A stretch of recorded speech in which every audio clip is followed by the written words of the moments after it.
السلام علیکم ورحمۃ اللہ۔ سورہ آل عمران مدنی صورت 34 پارے کا 9واں رکوع، آیت نمبر 177 سے 179۔ اعوذ باللہ من الشیطان الرجیم، بسم اللہ الرحمن الرحیم۔ ان الذین اشتروا الکفر بالایمان لن یضروا اللہ شیئا ولہم عذاب علیم۔ جن لوگوں نے ایمان کے بدلے کفر کو خریدا ہے، یہ اللہ کے دین کا کچھ بھی بگاڑ نہ سکیں گے اور ان کے لیے دردناک عذاب ہوگا۔ وَلَا يَحْسَبَنَّ الَّذِينَ كَفَرُوا أَنَّمَا نُمْلِي لَهُمْ خَيْرٌ لِأَنفُسِهِمْ إِنَّمَا نُمْلِي لَهُمْ لِيَزْدَادُوا إِثْمًا وَلَهُمْ عَذَابٌ مُّهِينٌ۔ کافر لوگ ہرگز یہ نہ سمجھ بیٹھیں کہ ہم جو انہیں ڈیل دے رہے ہیں یہ ان کے حق میں بہتر ہے۔ ہم تو صرف اس لیے ڈیل دیتے ہیں کہ جتنے زیادہ سے زیادہ گناہ کر سکتے ہیں کر لیں، اور ان کے لیے رسوا کرنے والا عذاب ہوگا۔ جی، اسلام کے دشمن بالخصوص مشرکین مکہ کا اعتراض یہ بھی تھا کہ اگر تم فی الواقعہ سچے نبی ہو تو جو سلوک ہم تم سے کر رہے ہیں اس بنا پر تو اب تک ہم پر کوئی عذاب آ جانا چاہیے تھا۔ اس کے برعکس نہ صرف یہ کہ ہم پر کوئی عذاب نہیں آیا بلکہ اللہ ہمیں اپنی نعمتوں سے بھی نواز بھی رہا ہے۔ اسی بات کا جواب اللہ تعالیٰ نے اسی آیت میں دیا ہے کہ ہم انہیں اس لیے مہلت دیے جا رہے ہیں کہ جتنے یہ زیادہ سے زیادہ گناہ اور سرکشی کے کام کر سکتے ہیں کر لیں، تاکہ وہ زیادہ سے زیادہ رسوائی اور ذلت والے عذاب سے دوچار ہوں۔ ما کان اللہ لیذر المؤمنین علی ما انتم علیہ حتی یمیز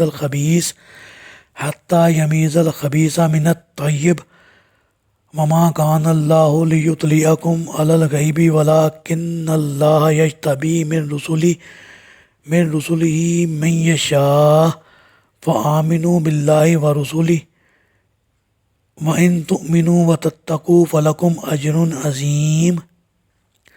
اللہ تعالیٰ مومنوں کو اسی حال پر نہ چھوڑے گا جس حال پر اس وقت تم ہو، تاکہ وہ ناپاک کو پاک سے جدا نہ کر دے۔ اللہ کا یہ طریقہ نہیں کہ وہ تمہیں غیب پر مطلع کر دے، بلکہ اس کام کے لیے وہ اپنے رسولوں میں سے جسے چاہتا ہے منتخب کر لیتا ہے۔ لہٰذا اللہ پر اور اس کے رسول پر ایمان لے آؤ، اور اگر تم ایمان لے آئے اور اللہ سے ڈرتے رہے تو تمہیں بہت بڑا اجر ملے گا۔ جی،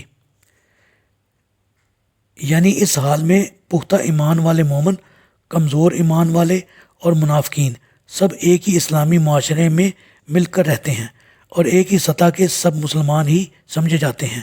ان کے درجات ایمان میں امتیاز صرف اسی صورت میں ممکن ہے کہ اللہ ان سب کو کسی ابتلا میں ڈال دے اور اس طرح اچھے اور برے میں از خود امتیاز ہو جائے، جیسا کہ غزوہ احد کے دوران مسلمان جب شکست سے دوچار ہوئے تو ہر ایک کے ایمان کی پختگی، کمزوری اور منافقت کا ہر ایک کو پتہ چل گیا۔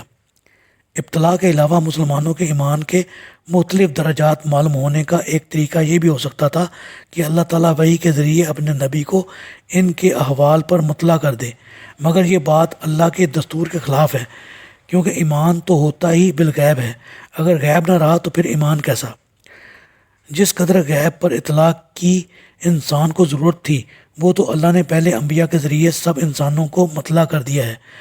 مثلا یہ کہ قیامت ضرور آنے والی ہے، اس دن ہر ایک کو اس کے اعمال کا اچھا یا برا بدلہ مل کے رہے گا، نیک لوگ جنت میں اور بدکردار دوزخ میں جائیں گے، وغیرہ وغیرہ۔ اللہ تعالیٰ نے اور اس کے رسول نے منافقین کی علامات تو بتا دی ہیں، لیکن کسی کا نام لے کر نہیں بتایا کہ فلاں فلاں شخص منافق ہے۔ دور نبوی میں صرف ایک ایسا واقعہ ملتا ہے جب کہ اللہ تعالیٰ نے اپنے پیغمبر کو شدید ضرورت کے تحت چند منافقین کے نام بھی بتا دیے تھے۔ غزوہ تبوک سے واپسی سفر کے دوران 14 یا 15 منافقوں نے ایک سازش تیار کی تھی کہ رات کو سفر کے دوران گھاٹی پر سے گزرتے ہوئے رسول اللہ صلی اللہ علیہ وسلم کو سواری سے گرا کر گھاٹی میں پھینک کر ہلاک کر دیا جائے۔ اس وقت سیدنا حذیفہ بن یمان رضی اللہ تعالیٰ عنہ آپ صلی اللہ علیہ وسلم کی سواری کو پیچھے سے چلا رہے تھے۔ اللہ تعالیٰ نے بذریعہ وحی آپ کو منافقوں کی سازش سے مطلع کر دیا اور ان منافقوں اور ان کے باپوں کے نام بھی بتا دیے، جو آپ صلی اللہ علیہ وسلم نے سیدنا حذیفہ رضی اللہ تعالیٰ عنہ کو بھی بتا دیے۔ اور ساتھ ہی تاکید کر دی کہ ان کے نام وغیرہ کسی کو نہ بتانا۔ اسی لیے سیدنا حذیفہ رضی اللہ تعالیٰ عنہ کو رازدان رسول کہا جاتا ہے۔ اللہ تعالیٰ پیغمبر کو غیب پر جب چاہے مطلع کرتا ہے اور جتنا چاہے اتنی ہی بات سے مطلع کرتا ہے، اور اگر چاہے تو نہیں بھی کرتا۔ مثلا یعقوب علیہ السلام کو مصر سے قمیض لانے والے کی تو فوراً بذریعہ وہی خوشخبری دے دی، مگر جب یوسف علیہ السلام کنعان ہی کے ایک کنویں میں ان کے پاس پڑے رہے اور یعقوب علیہ السلام ان کے غم میں بیمار بھی رہے تو اس وقت اطلاع نہ دی۔